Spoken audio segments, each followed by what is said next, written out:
Les Rothschild veulent mettre la main sur les ressources russes depuis Napoléon, fondamentalement. Depuis Napoléon. Bon, les Rothschild voulaient fumer Napoléon, c'est d'ailleurs eux qui ont financé, le maintien de la guerre. Les Britanniques étaient prêts à négocier et à arrêter à partir de Trafalgar, les Britanniques étaient prêts vraiment à négocier, l'arrêt de la guerre avec Napoléon.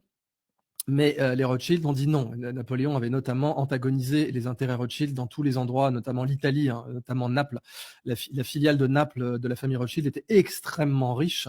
Et les Rothschild ont gagné des fortunes avec la bataille de Waterloo, puisque via l'agence qui allait devenir Havas, qu'ils avaient mise en place pour être informés avant tout le monde, les Rothschild étaient au courant avant les autres de la défaite de Napoléon à Waterloo, ce qui leur a permis de spéculer sur les bons du trésor britanniques. Ils avaient fait circuler la rumeur que les bons du trésor, ils avaient fait du FUD à l'époque, un Fear, Uncertainty and Doubt, pour faire s'effondrer la dette britannique.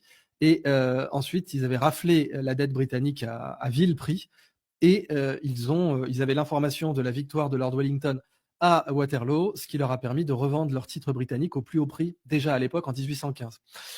Par la suite, les Rothschild ont toujours voulu récupérer les ressources russes, parce que la Russie est un océan de terre et qu'elle est donc surabondante en ressources.